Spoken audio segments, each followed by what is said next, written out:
Hello, welcome back to the Stat Review in partnership with SofaScore. As you know, on the show, we're going to review all the best stats online right now. If you do see any stats, tag us at Statman Dave, drop a little hashtag stat review, and we will get into all the beautiful stats today. We've got Antonio Conte, we've got Spurs, we've got some Manchester United stats, and of course, some really interesting Mikel Arteta and Arsenal stats. But anyway, let's dive in. Let's do the stat review. First and foremost, obviously, you know, with the news, the first stat that we're going to be reviewing today is about Antonio Conte and his Premier League record. Antonio Conte, very, very good record in the Premier League. Has a career Premier League record of 51 victories from 76 games, giving him the second highest win rate of coaches who have taken charge of at least 50 Premier League games, trialling only the great Pep Guardiola. Lovely statistic. Antonio Conte's win rate in the Premier League at a whopping 67%. That is elite level management. 2 wins every 3 games. Of course, with the stat review, we do review the stats. The stat is an absolute banger, but the win rate is not there of 67%, but also they are missing an A on Antonio Conte's statistics, so that is minus 2 points. Taking the stat down, we'll give it a 7. A 7 out of 10, guys. Do get involved with the reviews that you think, the scores you think the stats are going to get. Let's move forward to some more stats. This time, some bad Manchester United stats that hopefully are starting to be rectified. These stats, of course, coming after the defeat to Liverpool in the Premier League, with Manchester United ranked 20th in the league for both tackles, errors leading to shots, 15th for XG against, 14th for shots on target, faced 18th for clean sheets, and 16th for goals conceded. The good news for Ole Gunnar Solskjaer and Manchester United right now is it seems that they may have plugged that leak with a cheeky little 3-5-2. Manchester United picking up their first clean sheet of the season against Spurs, and Spurs not having a single shot on target. Hopefully Manchester United on a better wave of keeping clean sheets and defending in a better shape, you know, just from a tactical sense. Ole Gunnar Solskjaer setting Manchester United up in a 3-5-2, and as we mentioned, Spurs not having a single shot on target, and you know, kind of closing them down to only having 9 shots in total in the game. Defensively, a lot better from Ole Gunnar Solskjaer's men in that 3-5-2. I'm going to have to, you know, the stats there, they were a little bit clickbaity from Football Daily, guys. A little bit like, poking the fire, charging that up. So we're going to have to take a few points off there. I'm going to give that statistic, it was okay. A little bit, you know, I'll give it a 6 out of 10. Let's move forward to some more statistics this time. Muppeteers on Twitter.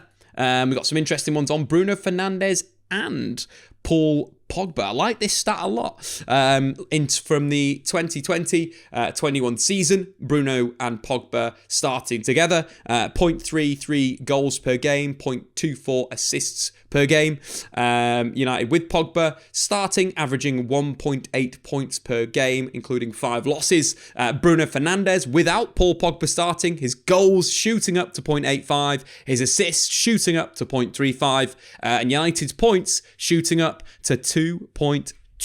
I think it's always been a bit of a conundrum to Manchester United of how to fit both Pogba and Bruno into the same starting 11, but the 3-5-2 could be a bit of a blessing in disguise for Manchester United, because potentially you could fit both of them into the same 11 as free eights in a 3-5-2, and that's potentially where United could look to go. With the wing backs in there, with McTominay holding in midfield, and then Bruno Fernandes and Paul Pogba sitting behind 2 central midfielders. That's how it could look. So maybe those numbers that we just saw there for Bruno Fernandes, the impact of Bruno Fernandes could continue to shoot up. But the biggest thing, I think, is the points per game without Paul Pogba. That's something that massively needs to jump up and could in a 3-5-2. Decent statistics. I'm going to give that a solid 9 out of 10. I enjoy those stats with combinations of 2 partnerships of 2 players. Good work from United. Muppeteers. The statistic comes from Paulo Dusan Vlahovic is one of three Fiorentina's players to have scored at least 23 goals in a single calendar year in Serie A in 3 points for a win era, with Luca Toni getting 24 goals in 2006 and Gabriel Batistuta 23 goals in 1998. Superman. I love this statistic because it brings back nostalgia. Gabriel Batistuta was my favourite player growing up, and I love Luca Toni for La Viola as well. Guys, this is a 10 for me. Love it. And Dusan Vlahovic is going to be a player that people are going to be looking at. A fantastic goal scorer, suited in a front two for me. Could be perfect for Conte's Spurs. Up to Joe, dropping out some fun stats. Emi Buendia has assisted 36 goals in English football since signing for Norwich prior to the 18-19 campaign. The most of any player at this time, with 36 assists. Of course, Aston Villa have been massively disappointing this season in the Premier League. And I think the big thing with Emi Buendia, starting from that right-hand side, allow him to kind of drift around the pitch and you will get results. I think Villa aren't really using Emi Buendia to his potential yet. I don't think they're involving him in the play enough. One big chance created against West Ham, which was an assist, but only completing 10 passes in the game against West Ham United. You're not getting the best out of Emi Buendia. And with the stats we saw there, 36 assists since the 18-19 campaign. That is definitely something that Villa need to improve. But I do like the stat. It's a good stat. It's a banger. Again, I'm going to score that a solid 8 out of 10. Solid statistics. We're going to go for the troll stats. And this was Sky Sports Germany, if you didn't see it. Mocking Jadon Sancho. Obviously, the release of the new James Bond film, they thought it would be funny to have Jadon Sancho there. They call me 007, 0 goals, 0 assists. 7 games.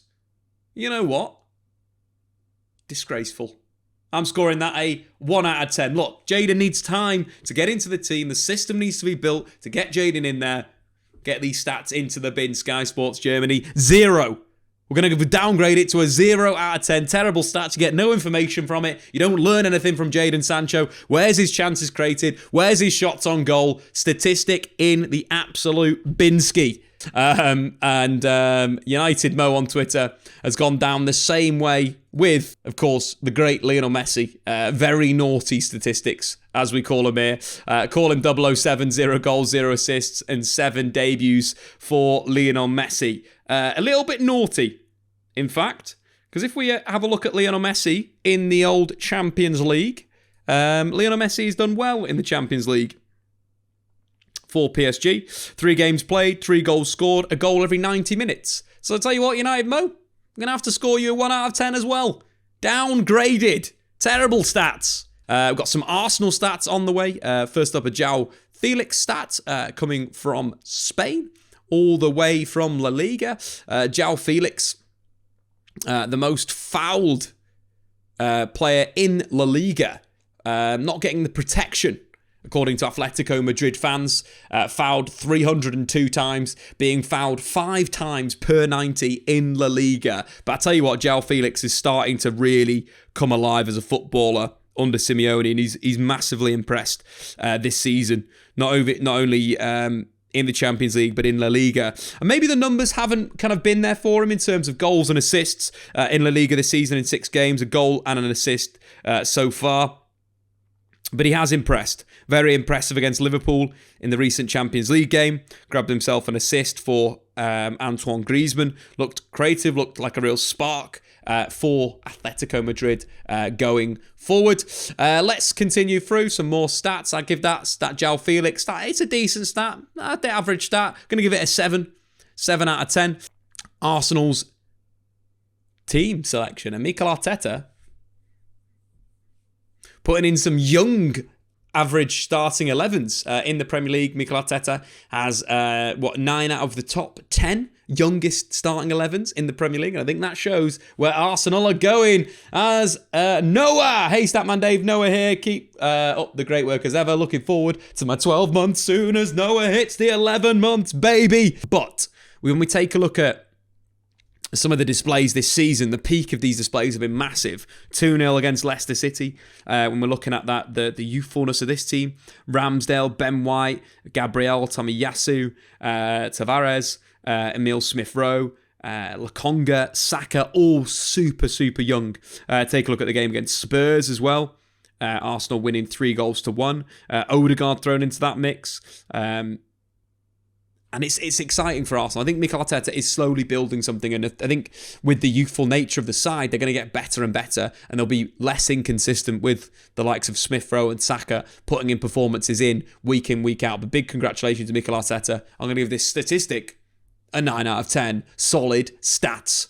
Well, guys, that has been the stat review. If you do see any stats online you want me to review, tag me at StatmanDave, #StatReview, and we will review all this good stuff. And get into the comments below which was the best stat.